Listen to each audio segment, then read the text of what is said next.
और यहां पे हमने जोड़ रखा है। अब कोई फंक्शनल ग्रुप जोड़ दे, इस तरीके से कार्बन चेन बनी है।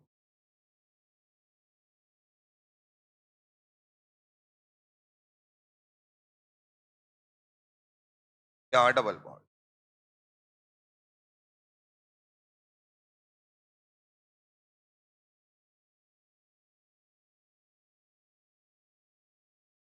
प्रॉपर बना लीजिए।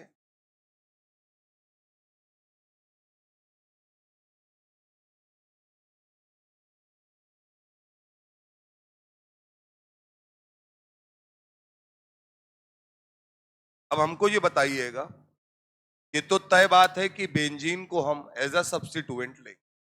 अब आपको कुछ नियम बताए थे। प्रिंसिपल कार्बन चेन वो होती है जिसमें ज्यादा से ज्यादा फंक्शनल ग्रुप, ज्यादा से ज्यादा मल्टीपल बॉन्ड यानी डबल बॉन्ड या ट्रिपल बॉन्ड जुड़े हों। तो क्या ये बात समझ में आती है कि यहां पर ये जो चेन है ओपन वाली, इस ओपन चेन में जो 5 कार्बन आपको लाल वाले दिख रहे हैं, इसमें मल्टीपल बॉन्ड है, यानी ये हमारे लिए किसका काम करेगी? प्रिंसिपल कार्बन चेन का। और बेटा बेंजीन यहां पर किसकी तरीके काम करेगा? As a substitute. मैं अगर यहां पे इसको एक बॉक्स में बंद कर दूं तो क्या ये हमारे लिए प्रिंसिपल कार्बन चेन का काम कर रहा होगा? ये हमारे लिए है प्रिंसिपल कार्बन। और यहां हम इस बेंजीन रिंग को किसकी तरीके ट्रीट कर रहे हैं? Treated as a substitute. बस इधर बेटा बंद कर दो, दरवाजा बंद कर दो। अब ये बताओ, प्रिंसिपल कार्बन चेन में नंबरिंग कहां से करते हैं? जहां से फंक्शनल ग्रुप पास में पड़े या मेन फंक्शनल नहीं है, यहां पे मल्टीपल बॉन्ड पास में पड़े है। तो क्या मल्टीपल बॉन्ड इधर से पास में पड़ रहा है? तो लिखेंगे 1 2 3 4 5। ये 5 कार्बन की प्रिंसिपल कार्बन चेन आपको दिखेगी। अब यहां पर सब्स्टिट्यूएंट के रूप में कौन लगा हुआ है? फेनिल। तो आप यहां पर पहले लिखेंगे 4 फेनिल। टोटल कार्बन कितने हैं? 5। और डबल बॉन्ड की पोजीशन है दूसरी। तो क्या बेटा इसको पेंट 2 इन लिखेंगे? और या आप चाहे एक साथ लिख सकते हैं पेंटीन 2। 2 को पीछे भी लिखा जा सकता है और आगे भी, उससे कोई फर्क नहीं पड़ता। तो 4 फेनिल पेंट 2 इन।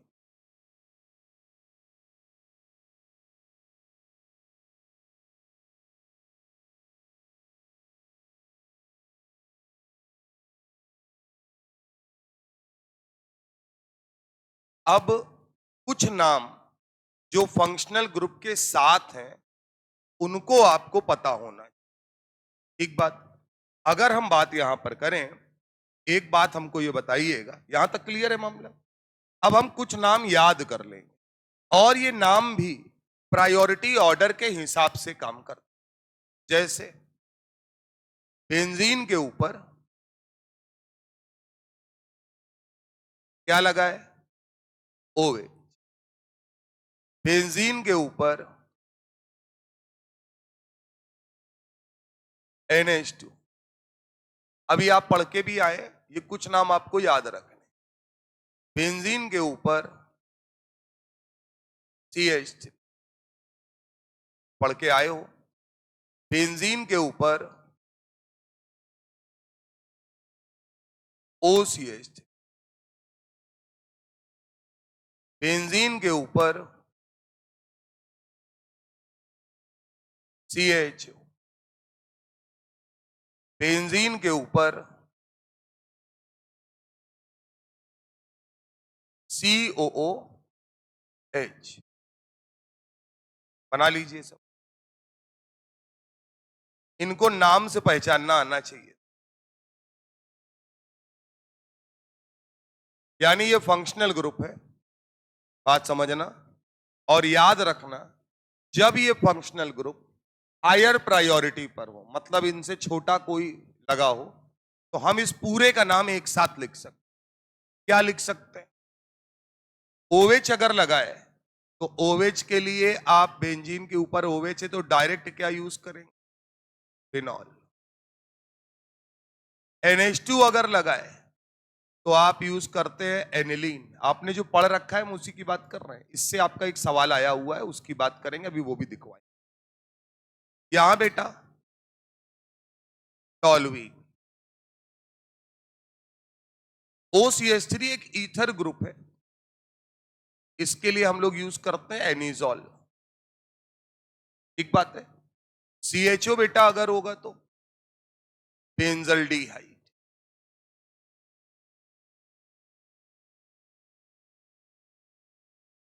और COOH होगा तो बेंजोइक एसिड। नीचे लिखिएगा ना, बना लीजिए और यहां पे ऊपर लिख लीजिएगा कि जो भी आपके फंक्शनल ग्रुप है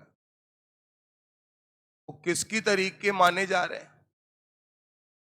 मेन फंक्शनल ग्रुप की तरीके। जिन लोगों को ऑर्डर नहीं याद है उसके पास एक बुकलेट मिली होगी उनको, उसमें एक टेबल दी हुई है। उस टेबल के आधार पे वो देख सकते कौन सा ग्रुप ऊपर है कौन सा नीचे है। अभी हम बात कर रहे हैं जब ये सब अपनी अपनी जगह बड़े हैं तो इनके हिसाब से नाम लिखा जाए।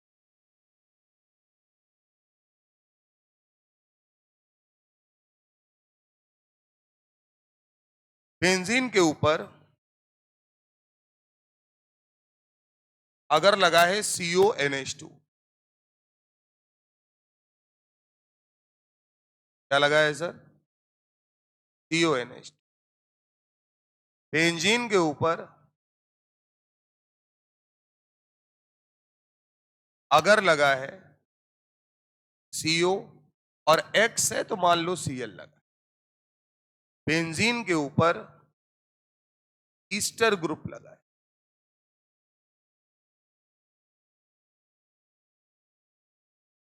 क्या मैंने R लिख दिया? ठीक बात है। अभी भी मैं ये मानकर चल रहा हूं कि ये सारे फंक्शनल ग्रुप अगर हायर प्रायोरिटी पर हैं, यानी मेन फंक्शनल ग्रुप की तरीके काम कर रहे हैं, तो हम इन्हें बेंजीन के साथ लेंगे और साथ लेके इनका नाम एक्यूमुलेट करके लिखेंगे, एक साथ लिखेंगे। तो बेटा हम CONH2 के लिए यूज करेंगे बेंजामाइड। अब एक साथ अगर लिख देंगे तो क्या लिखेंगे? बेंजामाइड। क्लियर है बात? PHCOCl है, इसके लिए बेटा यूज करोगे बेंजोइल क्लोराइड। यहां पर ईस्टर है, ये कौन सा फंक्शनल ग्रुप है? और ईस्टर में जो R होता है, ये R सबसे इंपॉर्टेंट चीज, इसको हम किसकी तरीके ट्रीट करते हैं? एल्काइल की तरीके। तो नाम क्या होगा? Alkyl benzoate. क्या नाम होगा? Alkyl benzoate.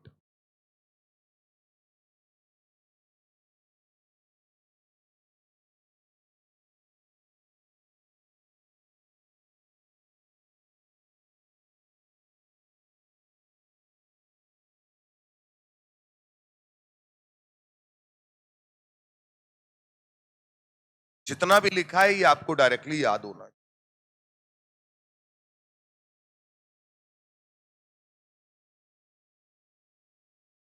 पूरा उतार लीजिए, इसके ऊपर आएगा नहीं, इतना बहुत है।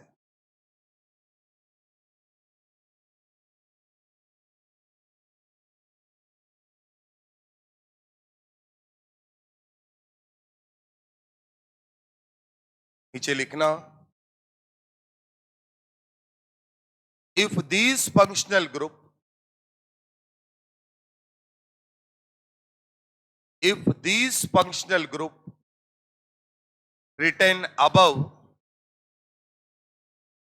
act as a main functional group, if these functional group written above act as a main functional group.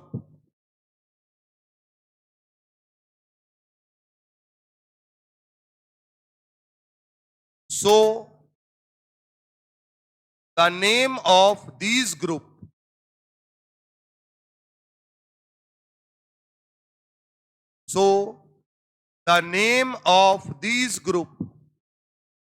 along with benzene ring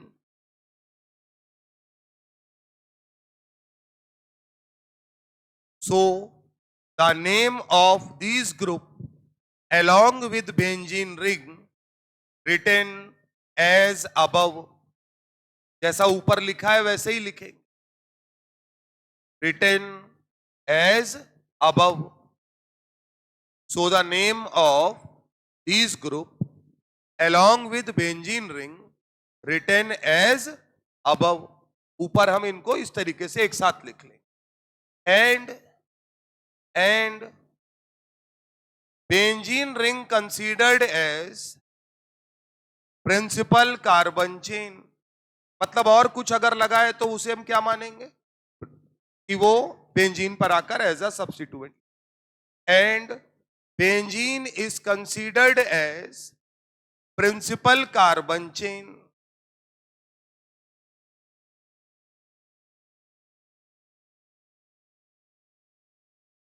benzene को क्या मानोगे? Principal carbon. पैराग्राफ चेंज करके नीचे लिखिए. For IUPAC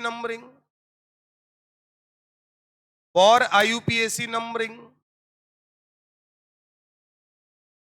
benzene ring considered as PCC यानी principal carbon chain. Benzene ring considered as principal carbon chain.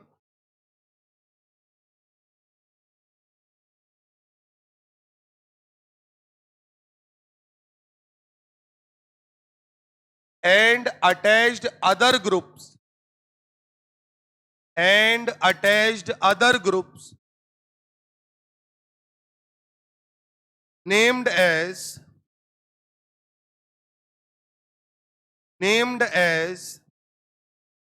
substituent. यानी other group का नाम कैसे लिखोगे? सब्स्टिट्यूएंट की तरह. अभी एक सवाल में पूरा मामला सामने आ जाए. ठीक बात है. यहां तक समझ में आता है? एक छोटी सी बात तुमको बताते हैं, जिनकी पहली क्लास है उनको दिक्कत हो सकती. बेटा एक्स ये किसकी तरीके माना गया है? सब्स्टिट्यूएंट. और इसका नाम क्या लिखते हैं? हेलो. बोलने के लिए एफ है तो फ्लोरो, BR है तो ब्रोमो, आई है तो आइडो और Cl होता तो FCl-BR है. ठीक बात है. अगला, अगर कभी NO2 आता है तो भी हम इसे फंक्शनल ग्रुप नहीं मानते, हम इसे क्या मानते हैं? सब्स्टिट्यूएंट. नाम कैसे लिखेंगे? नाइट्रो. क्लियर है मामला? अगली कहानी, इतने समझदार हो कि CH3 को क्या लिख लो? मेथिल. और यार कभी C2H5 आया तो क्या लिख लो? इसमें किसी प्रकार की कोई समस्या नहीं होनी.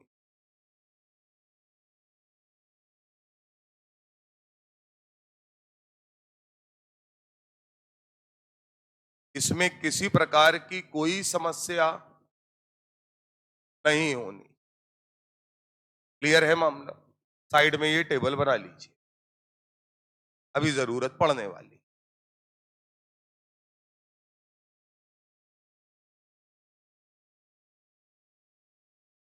क्या मतलब? अरे ऐसे समझो, वो सब भूल जाओ. अगर बेंजीन रिंग के साथ इनमें से कोई फंक्शनल ग्रुप लगा है या सारे ही लगे तो हम उसमें प्रायोरिटी ऑर्डर से देख लेंगे कि बड़ा होना चाहिए. तो जो बड़ा होगा उसे बेंजीन रिंग के साथ लेके नाम लिख देंगे. जैसे OH बड़ा है तो हम क्या लिखेंगे? इनॉल. अगर NH2 बड़ा है तो क्या लिखेंगे? एनिलीन. CONH2 बड़ा है तो क्या लिखेंगे? एंजेनामाइड. बोलो भैया. उसके बाद क्या बेंजीन को प्रिंसिपल कार्बन चेन माने और जो चीजें बेंजीन के साथ लगी हैं उसमें नॉर्मल नंबरिंग करेंगे और सब्स्टिट्यूएंट की के नाम लिखे। अभी जब हम आपको लिखवाएंगे तो आपको बात पकड़ में आएगी।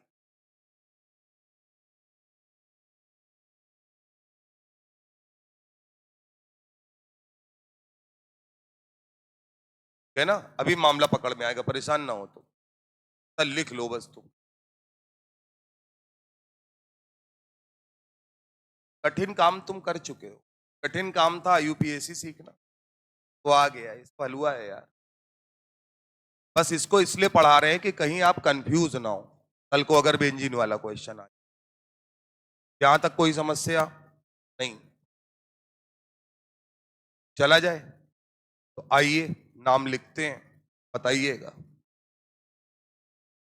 अगर आपको दिया है बेंजीन है और लगा है COOH और सिंगल बॉन्ड OCH, बना लीजिए।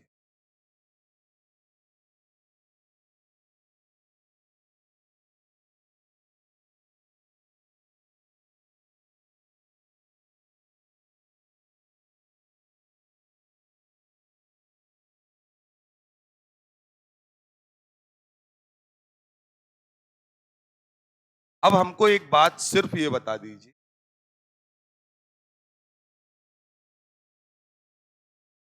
अब सिर्फ एक बात ये बता दीजिए, क्या दो फंक्शनल ग्रुप लगे हैं? एक लगा है COOH और एक लगा है OCH3। इसमें से हायर प्रायोरिटी ग्रुप कौन सा है? वो भी पढ़ रही है, COOH। तो क्या हम बेंजीन को किसके साथ कंसीडर करेंगे? COOH के। बना लीजिए ग्रुप में, बेंजीन और COOH को एक साथ कंसीडर कर लीजिए।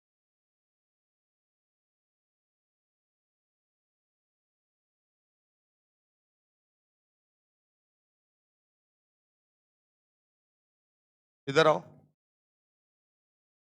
ऐसे ही ये टॉवेल पकड़े रहे ना, दबाना नहीं, दबाना नहीं, नहीं मर जाएगी वो, नीचे जाके छोड़ो।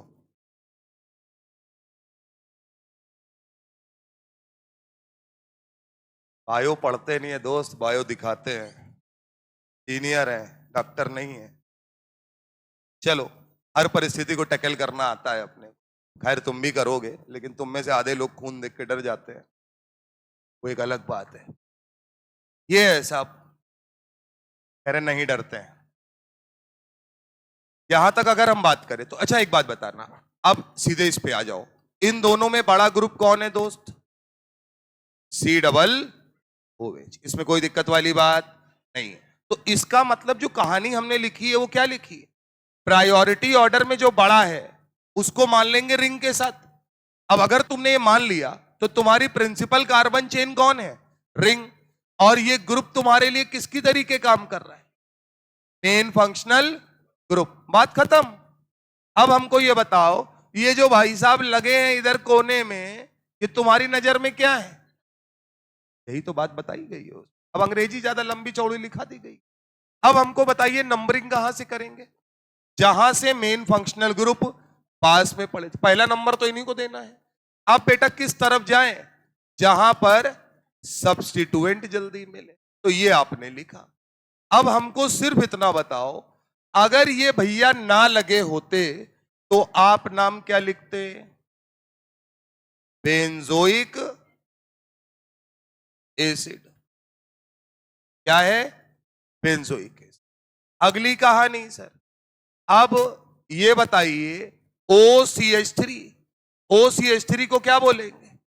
मिथॉक्सी। कहां लगा है? तीसरे नंबर। तो बस इतना नाम आके आगे जुड़ जाएगा या नहीं जुड़? तो नाम क्या होगा? 3-मिथॉक्सी बेंजोइक एसिड। कोई कंफ्यूजन हो तो आप अपनी बात पूछ सकते हैं। क्लियर है मामला भाई मेरे? अच्छा सुनो, इधर देखो, अगर तुम्हें जरा भी दिक्कत है तो ये बताओ, इसका नाम अपन लोग एक लिखते एनीजॉल। अरे OCH3 को बड़ा मानते तो बेटा नाम क्या लिखते? एनीजॉल।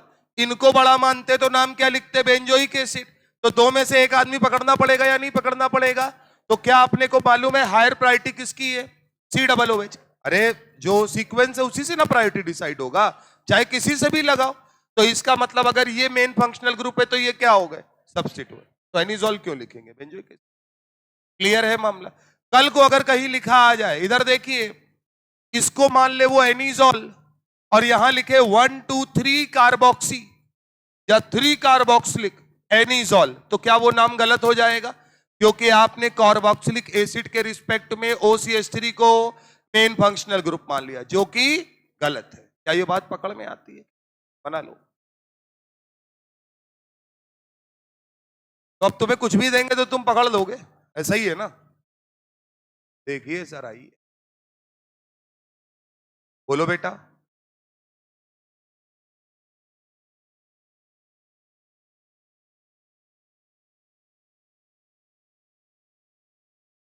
बताओ क्यों नहीं करें? अरे तुम चुप रहो, तुम अभी पहली क्लास है, तुमको नहीं पता है, अभी वो बता देगी। क्यों नहीं किया ऊपर से? नहीं, C OH से।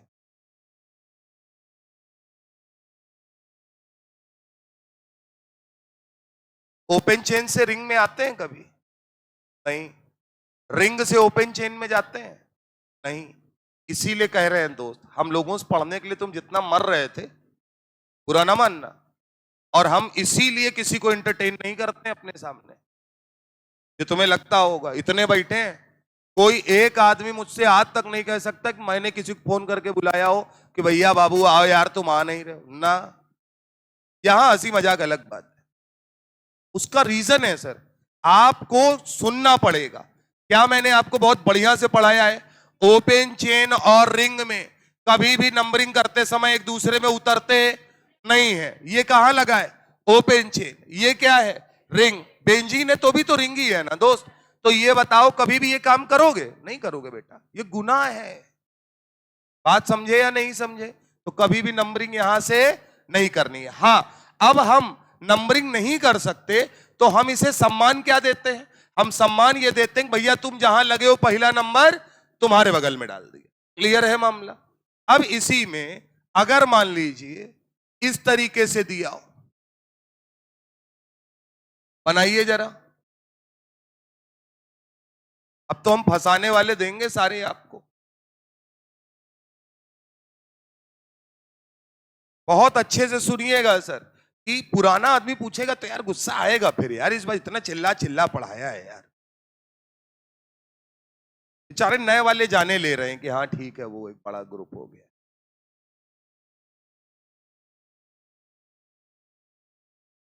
और बड़ा सिंपल कहानी हम बताएं पढ़ाई की क्या है।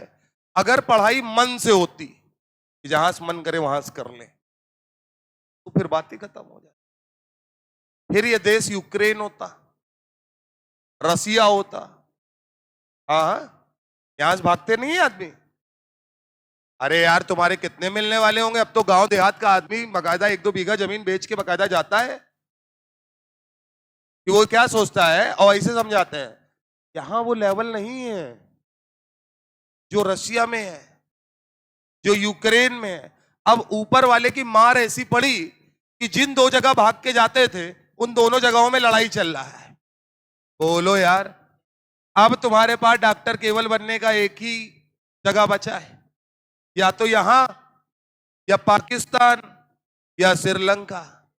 तो अब तुम जान ही रहे होगे, तुम पाकिस्तान जाओगे नहीं, श्रीलंका भी नहीं जाओगे, क्योंकि उनकी भी इकोनॉमी बहुत हिली हुई है।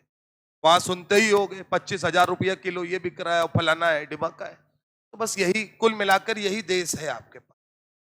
घुमा फिरा के जो करना है यही करना है। पहले तो ये होता था बाहर से आए तो एक एग्जाम क्लियर करना पड़ता था और काम हो जाता था। अब तो ध्यान होगा तुमको, जो फंसे थे यहां से वहां वाले, याद है ना क्या कह रहे थे सब? ये वही बच्चे थे जो देश छोड़ के भागे। नौकरी करने नहीं गए थे, ये पढ़ने गए थे। और ये यहाँ नहीं कुछ क्वालिफाई कर पाए इसलिए क्योंकि वहां एडमिशन आराम से हो जाता, वहां डायरेक्ट ले लेते हैं ना वो लोग। जैसे अपने यहाँ BA ये होता है, वैसे वहां पे MBBS कराते हैं वो लोग। क्या हो, आराम से रहो यहाँ पे। तो ये वहां पहुंच गए और फिर कह रहे हैं मोदी जी वापस ले लो किसी तरीके। क्यों? बगल में ग्रेनेड गिर रहा है। देश का झंडा साइकिल में लगा के जब बॉर्डर पार कर रहे हैं तो देश की अहमियत समझ में आ रही। फिर कह रहे हैं कि भारत के झंडा लगाए थे इसलिए हमको नहीं रोक रहे थे और पाकिस्तान वालों को तो मार तमाचा बराबर कर दिए थे। रियल न्यूज है सर ये। इसका मीनिंग सिर्फ इतना है, आप सर बाहर जाइए नौकरी करने, अगर आप जाते तो नौकरी में क्या होता है कि आपकी जरूरत है वहां पर। आप यहां से अमेरिका जाइए, आप वहां नौकरी करिए, आपको 50 लाख रुपए की नौकरी है, मान लो $50,000 पे हो, आप $40,000 पे हो या $1,00,000 पे हो, तो आपका 70-80 हजार डॉलर अगर है तो 50 लाख के बराबर है वो। तो आप वहां नौकरी कर रहे हो, लेकिन आपको लगा यहाँ क्राइसिस आ गया है कुछ है, तो आप पैसे वाले आदमी हो, आप तुरंत रिटर्न टिकट बुक कराओगे और कहेंगे चलो वापस, तो तुम वहां से उठ के कहीं और निकल लोगे धीरे से।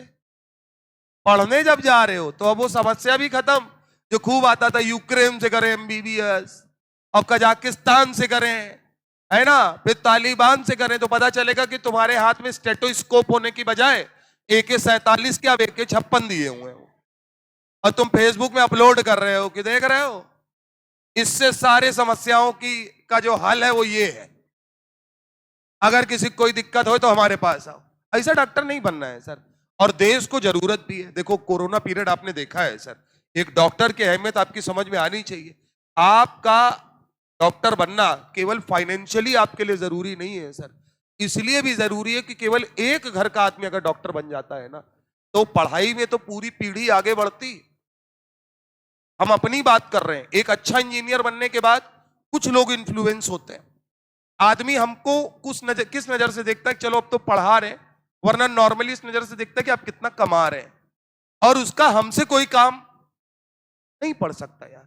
अब हम पढ़ा रहे हैं तो शायद पढ़ने के लिए लोग इंटरेस्ट रखते होंगे तो व्यवहार बनाए हुए हैं, वरना अगर कहीं जॉब कर रहे होते तो उनको क्या मालूम हम रिलायंस में क्या कर रहे हैं या क्या नहीं कर। लेकिन एक डॉक्टर जो बनेगा ना सर, मतलब आप समझिए कि कल को आपके घर परिवार दूर दूर का आदमी फोन करेगा कि भैया बाबू से एक बार बात करा दो या बिटिया से बात करा दो कि हम जा रहे हैं, वो जरा कंसल्ट कर ले। डॉक्टर मतलब एक भरोसा। आदमी जब फंसता है ना तो बड़े से बड़ा आदमी दो ही लोगों के सामने हाथ जोड़ता है, एक वो जो नजर नहीं आता जो ऊपर बैठा है, और दूसरा वो जो सामने खड़ा वो है डॉक्टर। तीसरा कोई दुनिया में आदमी।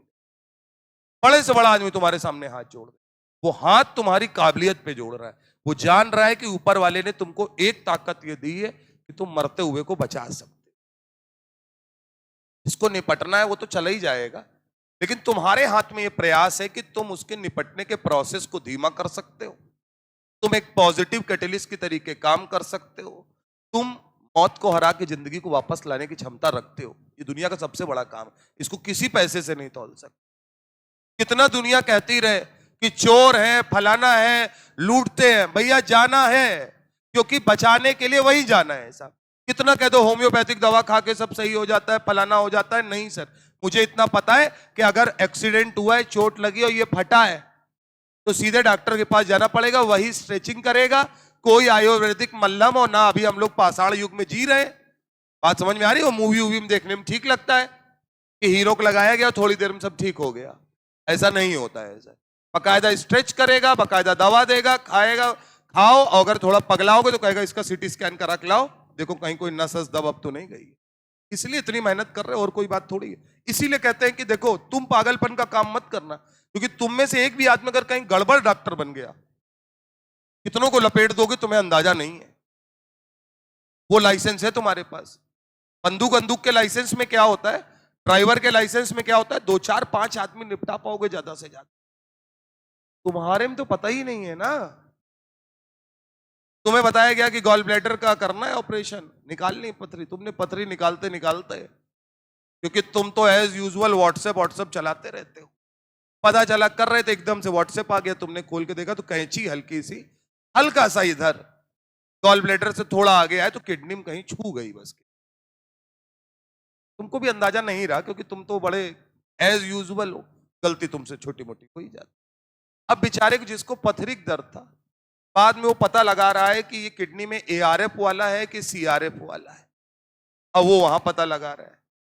तो तुम्हारे साथ तुम क्या कर सकते हो ये तुम्हें भी नहीं पता है।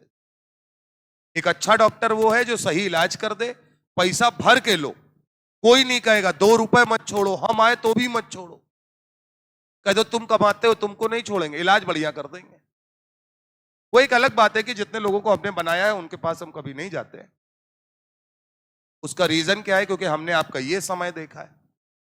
आप बढ़िया हो सकते हैं, लेकिन वो एक छोटा एग्जांपल है, जीएसपीएम में जो ब्लड वाला बना हुआ है, अगर आप कभी गए होंगे तो हैलेट हॉस्पिटल जो है उसके जस्ट सामने जीएसपीएम है। अगर अब तो ब्लड बैंक अंदर हो गया है, आज से 5-6 साल पहले की बात है तो ब्लड बैंक अंदर होता था। तो वहां पे आप वहां गए तो एक फ्रेंड के किसी को, घर वाले को जरूरत थी, गए देने। तो जब देने गए तो जो बच्ची हमारे सामने आई वो एमबीबीएस नहीं कर पाई होगी, तो वो अपना नर्सिंग का जो भी होता होगा वो कर रहे होगा, तो ब्लड निकालने के लिए वो आई। अब जब हमने उसको देखा, उसने हमसे देखा, सर यहाँ बेटा तुम ही निकाल कर। अब हमने उसको दिया, वो वेने नहीं पकड़ पा रहे और उसका हाथ ऐसे कांप रहा है। एक बार, दो बार, तीन, एक बार भूखा भी तो उसने कहा सर हम निकाल। वो चली गई, उसने दूसरी, वो आई, उसने 1 सेकंड में मारा, तुरंत मिल गया। बात समझना। ने पूछा, हमें लगा हम ये बताओ कि, बोली सर ये हम सबकी हेड है। तो हमने कहा, फिर हमने बुलाया, हमने कहा कि क्या हो गया? तो अरे सर आपको देख के तो हमें वो दिन याद आ जाता है, हम आपके सुई घुसेड़ के आपका वेन ढूंढ देंगे। कह रहे सर हमसे नहीं हो पाएगा। हमने कहा इसका अंदर तुमने हमारी बात बिल्कुल सत्य साबित कर। वो एक होता है जिसे आप जानते, कहते नहीं है डॉक्टर अपने परिवार में से अपने बेटे का इलाज करेगा तो हाथ कांपेगा, दूसरे के लिए नहीं होगा। तो जो हम कहते हैं वो इसलिए नहीं कहते हैं, हमारा इलाज करते समय आप कहीं ना कहीं कुछ छुपा ले जाओगे। आप मुन्ना भाई एमबीबीएस के तरीके जादू की झप्पी दे के हमको निपटवा दोगे। देता था ना जादू की झप्पी दे। अरे बोलो ना यार, जिमी शेरगिल बच गया था क्या? बचा नहीं था। जो टाइम पीरियड था वो हंसी खुशी निकल गया। सेम आनंद पिक्चर की तरीके अमिताभ बच्चन और राजेश खन्ना, राजेश खन्ना को भी निपटना तय था। तो तुम बस क्या करोगे, और हो सकता है कि शायद इलाज हो, तो तुम तो वही जादू की झप्पी दे देगे कि नहीं सर जी आपको कुछ नहीं हुआ, आपको भला कुछ हो सकता है क्या, और मन ही मन की अगले महीने देखो मिलते हो, है ना? तो इसलिए अब हमको ये बताओ, अगर यहां केवल ओवेच लगा होता तो क्या बोलते? बोलो। अगर केवल ओवेच लगा होता तो क्या बोलते? फिनॉल। और अगर केवल सीएचओ लगा होता तो क्या बोलते? बेंजल्डिहाइड। यानी इन दोनों में एक ही आदमी बड़ा होगा, एक ही नाम से पुकारे जाएंगे। अब हमको ये बताइए कि प्रायोरिटी ऑर्डर में सीएचओ और ओवेच में किसकी प्राथमिकता ज्यादा है? सीएचओ की। टेबल आपके पास है ही। तो अब बेटा अगर हम बात करें तो हम किसको लपेट लेंगे रिंग के साथ? सीएचओ। क्या ये बात समझ में आती है? यानी बाकी जो बचे वो हमारे लिए, और जब ओवेच सब्स्टिट्यूएंट की तरीके काम करता है तो क्या हम सबको पता है उसका नाम कैसे लिखा जाता है? हाइड्रोक्सी की तरीके। अब सर नाम के लिए क्या नंबरिंग करनी पड़ेगी? जहां सीएचओ लगा है नंबरिंग उधर से ही करेंगे, तो आप इधर से ही नंबरिंग कर दीजिए। नाम क्या लिखेंगे बताइए? 3 हाइड्रोक्सी, और गोले के अंदर जो चीज है उसका नाम तुम जानते हो, क्या लिखा जाएगा? कार्बल्डी, वो सॉरी बोलो, बेंजल्डिहाइड। नॉर्मल सीएचओ होता तो कार्बल्डिहाइड लिखते, बेंजीन रिंग के साथ है इसलिए क्या लिखेंगे? बेंजल्डिहाइड। अब तुम्हें डराने के लिए ऐसे सब्स्टिट्यूएंट 10 लगा दे, उससे क्या फर्क पड़ता है? जो बड़ा है उसको पकड़ लीजिए, बाकी जो लिखा है वो सब सब्स्टिट्यूएंट है, उसका नाम सब्स्टिट्यूएंट के तरीके। क्लियर है? इसको बना लीजिए, यहां लिख लीजिएगा कि आपने ये कहां से निकाला है? Priority order. कितने लोगों की पहली क्लास है केमिस्ट्री की आज? बुकलेट मिला है कुछ आपको? कोई शीट नहीं मिली आपको? है नहीं मिला कुछ? तो किसको मिला? वो मैडम आई तो होंगी ऊपर देने, तुम्हें मिला है एक, तो अभी ले लेना है क्लास के बाद। बाकी इतना 11th में पढ़ा होगा तुमने प्रायोरिटी ऑर्डर, कौन ग्रुप ऊपर है, लेकिन तब भी हमने शीट बनवाया है। तो अब यार जो नाम लिखते जाएंगे, बताते जाएंगे, आपको बोलते जाएंगे, आप उनको कंपाउंड्स के नाम अपने हिसाब से लिखते चलिए हमारे। तो अब ये बड़ा आसान हो गया है कि सर कब बेंजल्डिहाइड लिखते हैं और कब फिनॉल लिखते हैं। यहां फिनॉल टर्म का यूज करने का मतलब नहीं है, क्योंकि जो फिनॉल है उसका मतलब OH मेन फंक्शनल ग्रुप होना चाहिए, जो कि यहां पर नहीं है। यहां बड़ा ग्रुप कौन है, इधर का हटा दे अगर, तो एक नाम जरा लिख के दिखाइए हमको।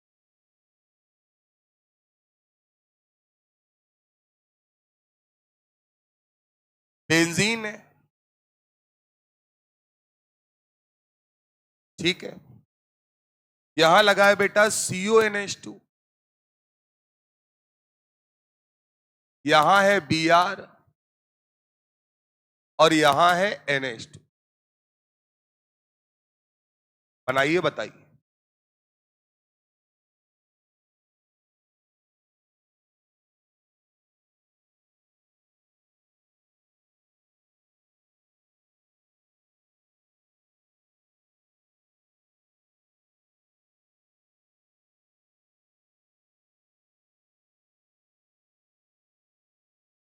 अब हमको बताइए प्रायोरिटी ऑर्डर में हम किसकी प्रायोरिटी को ज्यादा मानते हैं।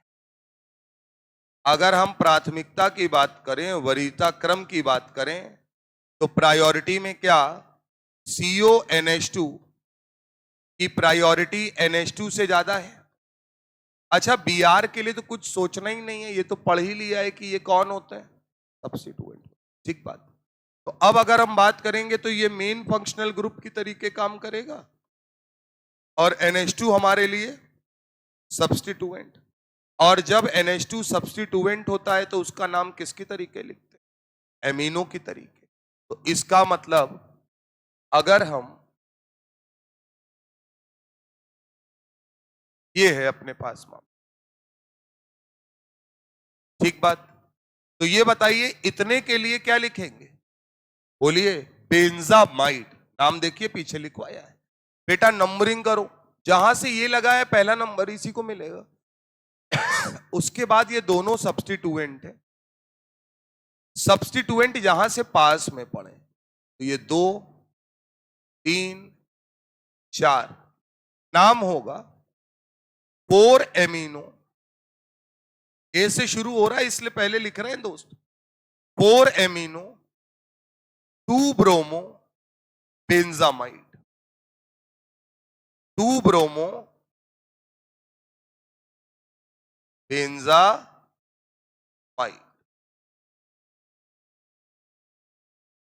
इतना मामला बना लीजिए। ये हटा दें ये वाला, कोई डाउट हो आप अपनी बात पूछ सकते हैं वहां पे।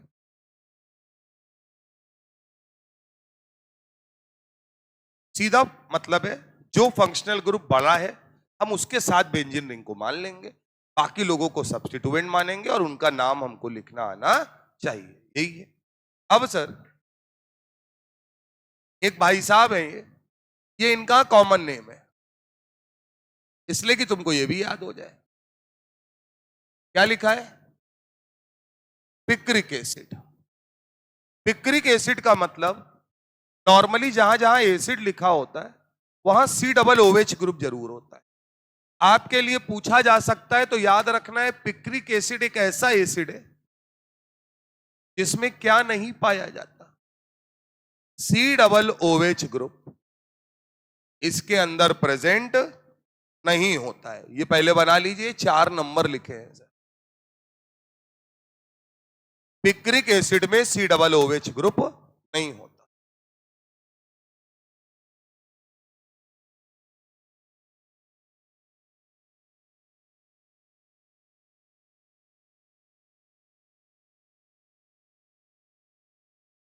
ये है आपका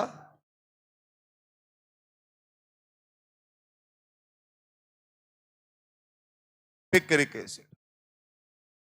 3 NO2 लगे होते हैं इस तरीके से alternate.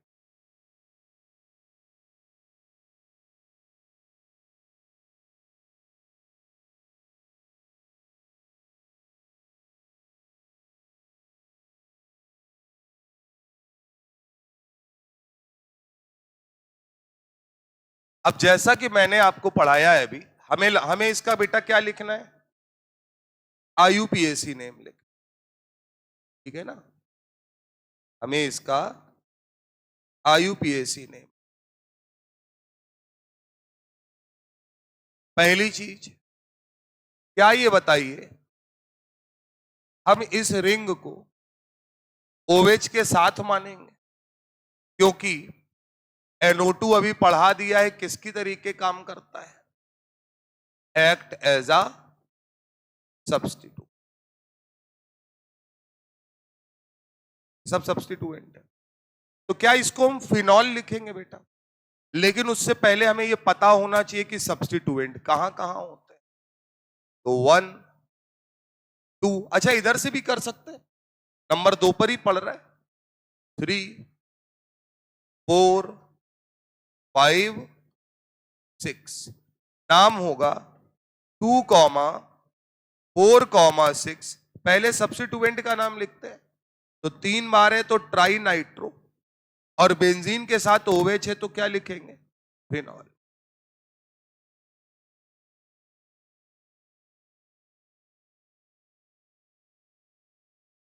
To 4 6 tri nitro phenol.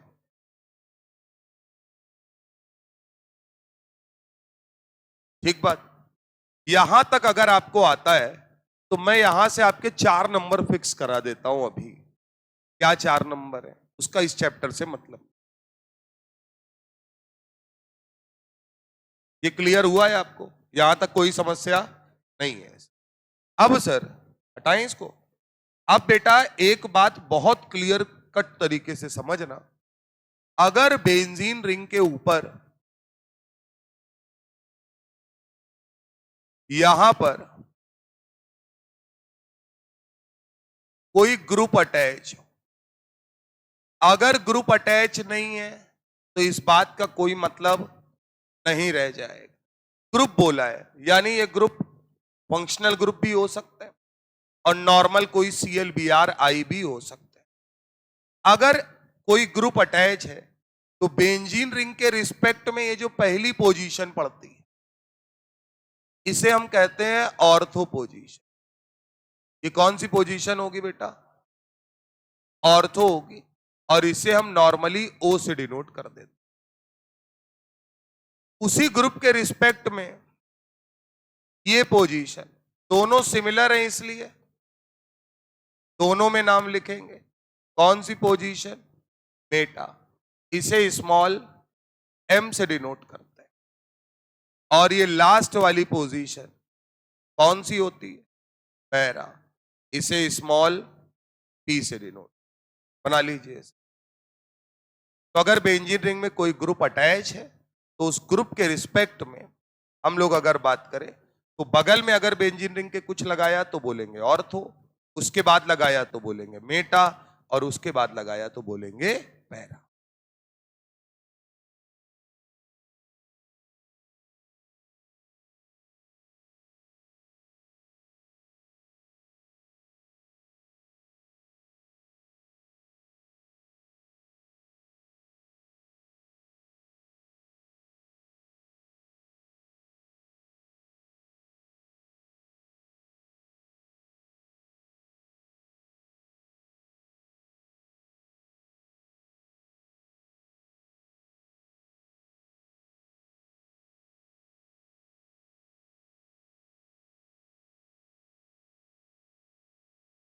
चला जाए। अब हमको ये बताइएगा,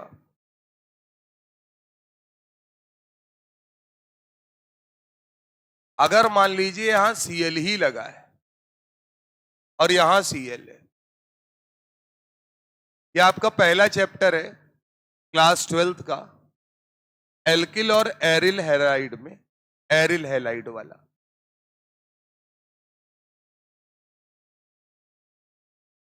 ये लगा है सर, तो दोनों Cl अगर सेम है तो भी कोई दिक्कत की बात नहीं है, मैंने ग्रुप बोला है सर। तो इसका मतलब है कि अगर हम इसे मेन ग्रुप मान लें या कोई एक पोजीशन मान लें तो क्या इसके रिस्पेक्ट में ये Cl ऑर्थो पर लगा होगा, बोलो सर। तो ये कौन सी पोजीशन कहलाएगी? ऑर्थो। ये कहां लगा होगा? मेटा पे। और ये कहां लगा होगा? क्लियर है मामला? बना लीजिए।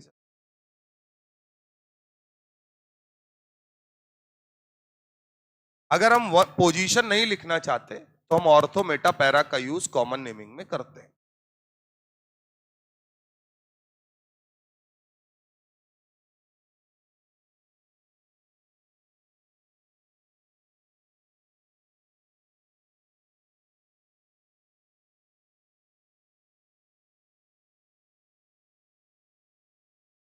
इसको हम लोग नाम के रूप में ऐसे पढ़ते थे, ऑर्थो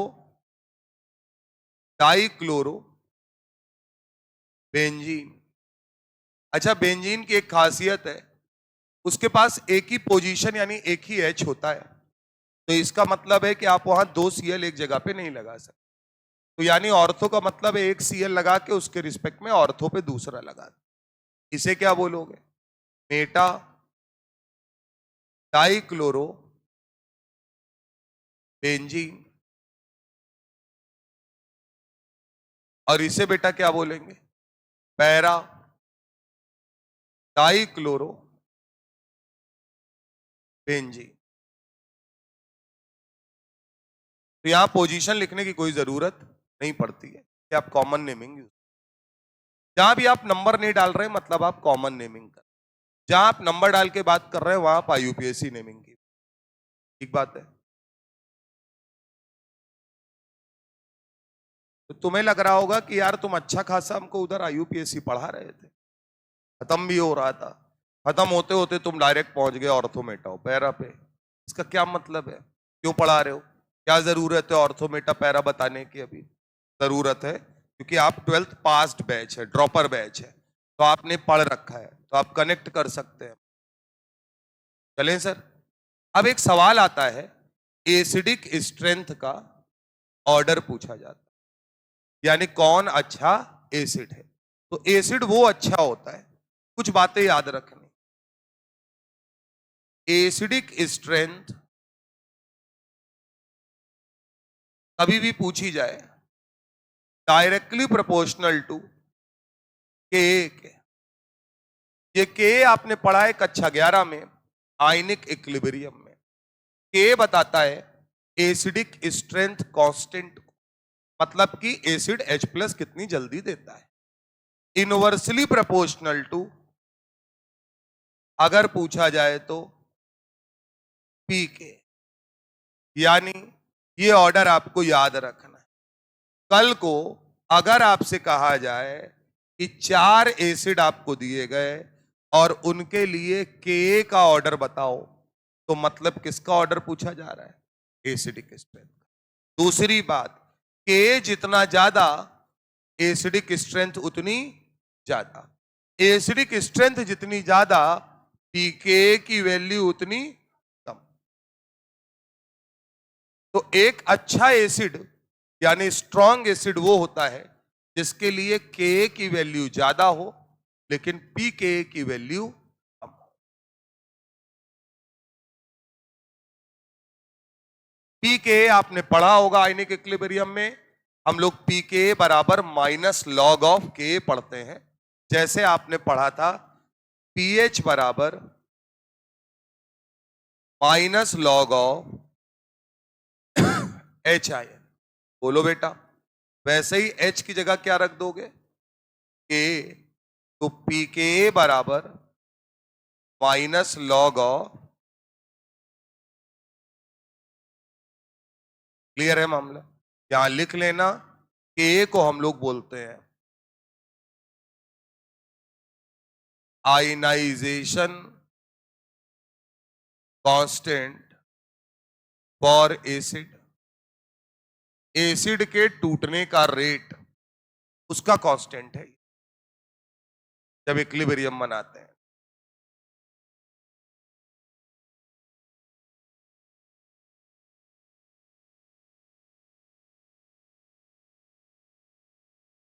अभी एक दिन तुमको हम जब वो पढ़ाएंगे, क्या बोलते हैं, फिजिकली स्टार्ट करेंगे, तो फिजिकल से पहले हम आपको कुछ वैल्यूज याद करा देंगे, क्या मेडिकल वाले हैं, कुछ ग्राफ्स आपको याद करा देंगे जिनकी जरूरत बीच में पड़ेगी तो आप आराम से बना पाओ। वैसे फिजिक्स में अभी आप ग्राफ पढ़ेंगे, अभी यूनिट एंड डायमेंशन ही चल रहा होगा,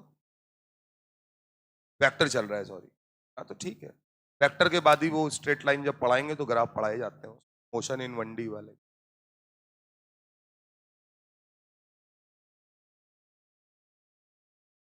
यहां तक मामला समझ में आ रहा होगा। ये मैं तुम्हें एक नॉर्मल बात बता रहा हूं कि अगर कभी जरूरत पड़ेगी तो एसिडिक स्ट्रेंथ इस तरीके से देखी जाती है ना।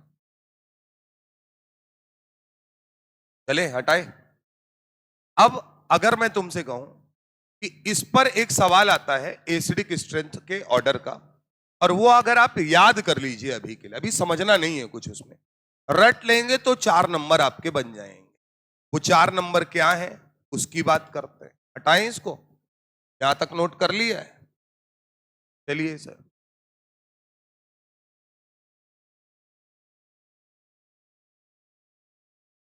Picric acid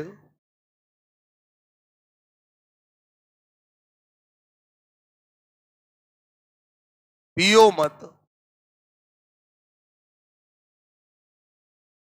phenol. बना लीजिए कॉपी में, एक पन्ने में ऐसे ही लिखिए जैसे लिखा है बीचों बीच। पिक्रिक एसिड, पियो मत, फिनॉल, ये एसिडिक स्ट्रेंथ का ऑर्डर है।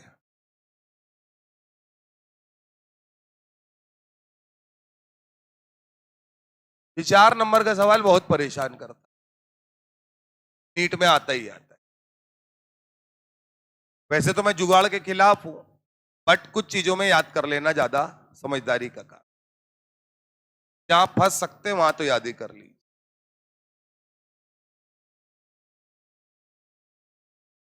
चला जाए, यहां पर हर बात का एक मतलब है। पिक्रिक एसिड, पिक्रिक एसिड से बेंजीन रिंग और ओवेच और 3 NO2, ये आपको लगा देंगे। ठीक बात। पियो मत,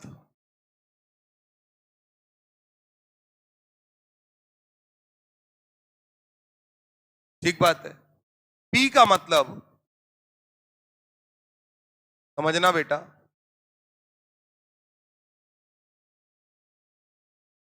ओवेच NO2, यानी क्या बोलोगे, पैरा नाइट्रो फिनॉल। क्या बात समझ में आती है। ओ का मतलब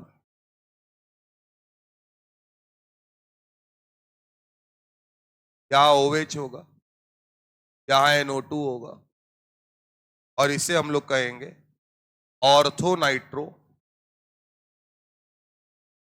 फिनॉल। एम का मतलब यहां OH होगा, यहां NO2 होगा, मेटा नाइट्रो फिनॉल, और फिनॉल का मतलब तो तुम समझदार हो ही, बेंजीन के ऊपर क्या होना चाहिए, ओवेच। ये आपके सामने है फिनॉल। अगर आप ये याद रखेंगे तो यही एसिडिक स्ट्रेंथ का ऑर्डर है। इसमें से कोई भी चीज आपसे पूछी जा सकती, ठीक बात है। तो जब कभी भी आएगा याद रखना है कि सबसे ज्यादा पिक्रिक एसिड, फिर पैरानाइट्रोफिनॉल, फिर ऑर्थोनाइट्रोफिनॉल, फिर मेटानाइट्रोफिनॉल, और लास्ट में फिनॉल। ऐसा क्यों होता है इसके विषय में बातचीत करेंगे जब रिएक्शन मैकेनिज्म पढ़ेंगे। अभी के लिए बस याद रखना है कि आप एरोमेटिक कंपाउंड्स पढ़ रहे हैं, उसको भी याद करने में कोई बुराई, एसिडिक स्ट्रेंथ का ऑर्डर है।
चले हटाए, यहां तक कोई समस्या नहीं।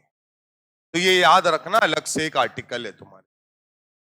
अगला है सर, जैसा नाम लिख रहे थे हम लोग, तो मान लीजिए एक ये भी कर लीजिए, ईस्टर वाला।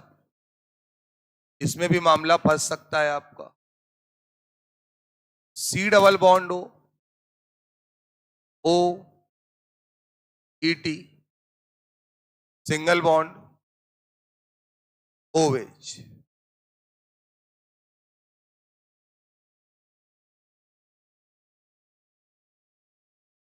सबसे पहले ये बताइए, क्या यहां पर प्रायोरिटी ऑर्डर के हिसाब से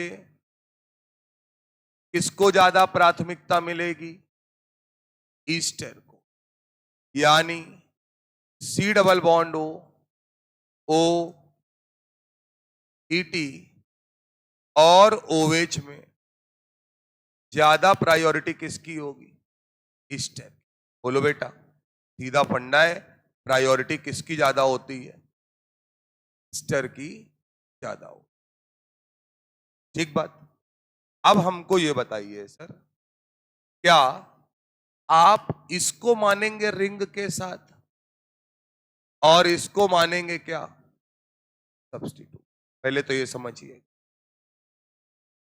अगली कहानी, जब आप यहां नंबरिंग करेंगे तो ये 1, ये 2, समझ ही जाओगे, आगे नंबर डालने की जरूरत नहीं।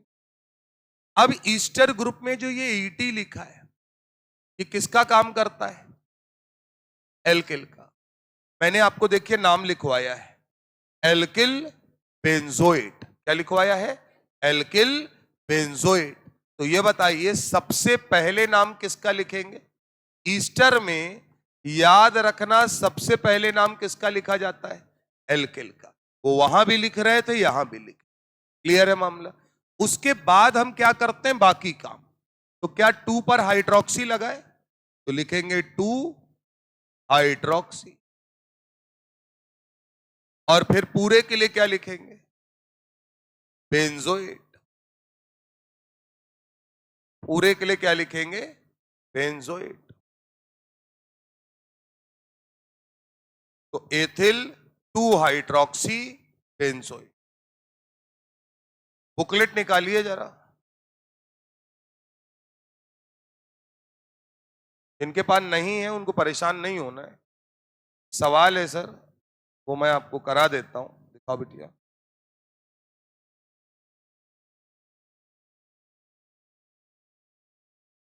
आ जाइएगा क्वेश्चन नंबर 20 पर, पेज नंबर 22। और सवाल ये है सर,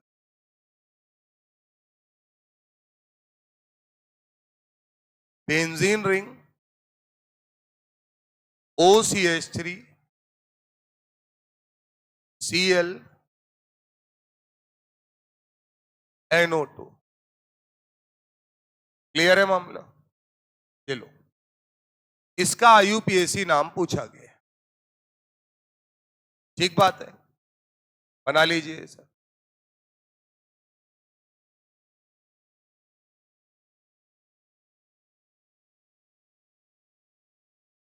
पेज नंबर 22 पर है, 22 पर, क्वेश्चन नंबर 20 है शायद। क्या बेटिया 20 है ना? मिला सर? अब समझिएगा, उसमें नाम बहुत सारे लिखे हैं और सही सभी है। अब हमको सिर्फ ये बताओ जो हमने पढ़ाया है, क्या उसमें मैंने तुमको Cl को NO2 को बोला है? देखते ही क्या बोलोगे? कोई दिक्कत वाली बात नहीं है। तो इसका मतलब इसको रिंग के साथ लिया जाएगा। क्या इसको एनिजॉल लिखेंगे सर? अब नंबरिंग की बात करें तो जहां ये लगा है वहीं से होगी।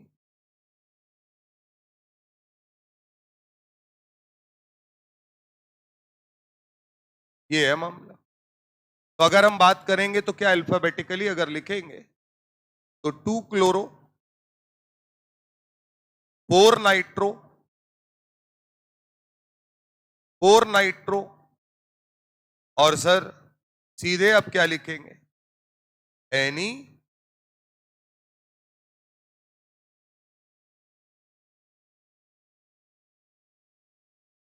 ठीक बात है।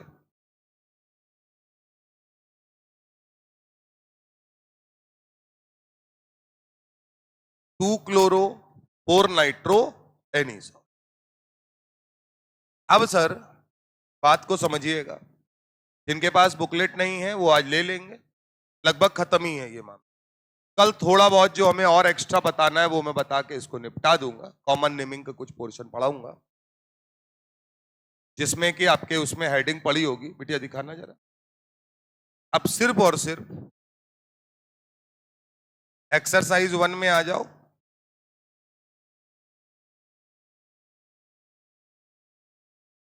देखो बेटा, कॉमन नेम पेज नंबर 11 पे, वो भी मैंने आपको ठीक ठाक बता दिया, लेकिन फिर भी थोड़ा बताना है। कॉमन नेम और डेराइव्ड नेम लिखा हुआ है वहां पे, क्वेश्चन नंबर 21 से लेकर 26 तक। तो बस इन 6 सवालों के आर्टिकल के लिए हमको बताना है आपको। बात समझ में आ रही है? अब आपकी जिम्मेदारी क्या है इसको समझ लीजिए जरा। आप अपना असाइनमेंट लगाएंगे। बात समझ में आ रही है? और कल तक असाइनमेंट को कंप्लीट कर लें। ठीक बात। उसके बाद असाइनमेंट में जो क्वेश्चन आपको नहीं आए और अच्छा खासा प्रयास करने के बाद उन क्वेश्चंस के नंबर आप हमको एक्सरसाइज के साथ लिख कर देंगे। बात समझ में आ रही है? और हर आदमी इस तरीके से देगा कि मैं सबका पेपर पे लिखवा लूंगा। उसके बाद असाइनमेंट सॉल्व करने के लिए, क्योंकि हो सकता है बहुत लोगों ने वो सवाल कर भी रखा हो, बात समझिएगा, तो 1:30 बजे आपकी यहां से छुट्टी हो जाती है। कल या परसों में, कल जैसे पढ़ा लेंगे तो परसों रखेंगे, उसमें हम अपना एक टाइम रख देंगे कि भैया हम 2:30 बजे से लेकर 3:30 बजे तक आपके नीट वाले चैनल पर ऑनलाइन असाइनमेंट का डिस्कशन करते हैं। तो डिस्कशन में हम आपसे पूछेंगे नहीं, आपने जो नंबर हमको दे रखे हैं उन नंबर्स के सवाल आपके सामने होंगे, उनके सॉल्यूशंस आपके सामने होंगे, बकायदा हम उसको डिस्क्राइब करें। बात समझ में आ रही है कि नहीं? तो जिससे वो टेंशन खत्म हो जाए। तुमको यहां आने की कोई जरूरत नहीं है, आराम से अपने घर पे रहो, मोबाइल में देख। ठीक बात है। उस पीरियड में अगर तुम नहीं देख पाए, वैसे तो तुम्हें उस समय रहोगे तो ज्यादा बेटर है, नहीं देख पाए तो रिकॉर्डेड लेक्चर है, वो तुम्हें लाइव ही मिल जाएगा, आप कभी भी देख सकते। ठीक है ना? तो इसके लिए कोई समस्या की बात नहीं। इस समय तो कोई क्लास नहीं होती है ना किसी, बस फिर कोई दिक्कत नहीं। और 1 घंटा निकालना है, हफ्ते में 1 दिन है सर। बात समझ में आ रही है कि नहीं? तो ये हम असाइनमेंट डिस्कशन का इसलिए एक हम असाइनमेंट डिस्कशन करा देंगे, फिर इसके बाद जैसे ही ये चैप्टर खत्म होगा फिर इसमें हम आपको कुछ अपने 20 सवाल कराएंगे। उसके लिए हम आपको टाइम बताएंगे। उस टाइम पीरियड में आप सभी को लाइव जरूर आना है। उसमें आप क्या करेंगे, 1 घंटे में 20 सवाल IUPSC के करेंगे, सामने सामने सवाल होगा, टाइम देंगे, देखें आप कर पाते हैं कि नहीं कर पाते हैं, उसी समय सोल्यूशन बताते रहे। तो घर वाला मामला नहीं रहेगा, प्रैक्टिस बढ़िया रहेगी। क्लियर है मामला? TPP दे दिया है, तुम घर लेके दबा के गए, उसका सोल्यूशन तुमने कर लिया, तो तुमको हमने सारी चीजें कर दी। उसके बाद हम आपकी वो भी प्रैक्टिस करा देंगे कि आप सवाल देखकर तुरंत वहां रिएक्ट कर पाते हैं कि नहीं कर पाते हैं, सही है गलत है जो भी है वो तुरंत पता चल जाए। ठीक बात है ना? उसमें कुछ बढ़िया बढ़िया सवाल भी आपको करा देंगे। तो ये आप मार्क करके रखिएगा, जो जो असाइनमेंट में आपको नहीं आए, लगभग सारी चीजें आपको पढ़ा दी गई। ठीक है ना?